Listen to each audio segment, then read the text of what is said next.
Hi everybody, welcome to the News in Poetry on the 10th of August 2021. This one is a subject that is close to my heart and it's called Children's Home Prejudice. I just can't believe that I'm hearing this again, such prejudice and fear. I guess it makes sense to me now why I've heard that some of us are still lucky to be here. For not all of you out there are yet fully aware of some of the prejudices and challenges that are put upon children in care. Now, let's put aside the assumptions that too many people make. Naughty kids, delinquents, troublesome, or a born mistake, because we were now more trouble than half of the other kids from our estates. It's just that we stood out more, you see. But the same old story that I keep hearing yet again and again is that when there are plans for a children's home, some residents will start to complain. Not in our backyard, they say, not in our community. I must say it don't feel too deep to me, if that's your sense of unity. A lack of understanding, something in the way somewhere.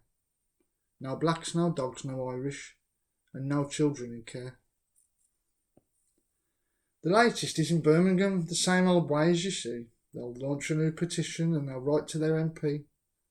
Kids labelled quick as criminals, as if unwanted pests.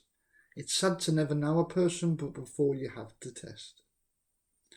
And please don't think that I'm here just picking bones to shout, because this happens time and time again, and the kids could do without being told that they're now good for nothing, not welcome in your town. With adults treating kids like this, it's them that lets us down. And yet the kids will take it, as if you all declare, no blacks, no dogs, no Irish, and no children in care. And don't open up to these kids with welcome arms. No, just push them away and leave them to go astray. Someone somewhere someday will give these kids a chance. Hopefully they'll be fine. Just sorry, no, not us. You'll have to go elsewhere, as we just don't have the time to worry about our own prejudices or face up to our own assumptions. Well, what I say is that it's a long, hard road to fight this discrimination, which really does truly exist. Because I do believe that the story as such is that professionals like social workers and therapists can only do so much. And like you, they need community. And you see, if this is how our own most vulnerable children are being treated in this country, then perhaps we should choose to do the mature thing in this situation and accept that as a nation we should be more welcoming to these kids and ask ourselves that in the grand scheme of all of our troubles, is it really that much of a frustration to have these young people in your world? Or are you going to tell them to find some heart to go elsewhere?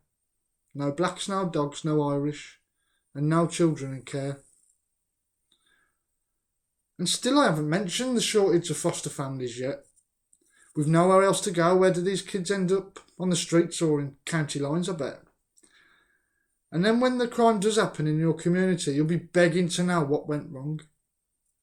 But will you be one that will learn and accept that you were a part of this song? But listen, can you hear it? It's not all over yet. There's still time to change the rhythm instead of just regret. There's still time for something beautiful, of which we should be proud. The blacks, the dogs, the Irish, and kids in care are all allowed. Thanks for watching the News in Poetry with me, Ben Westwood. You can find out more, the News in Poetry and everything else I do, including poems from a runaway, at benwestwooduk.com. All the very best. Big love. Thanks for watching.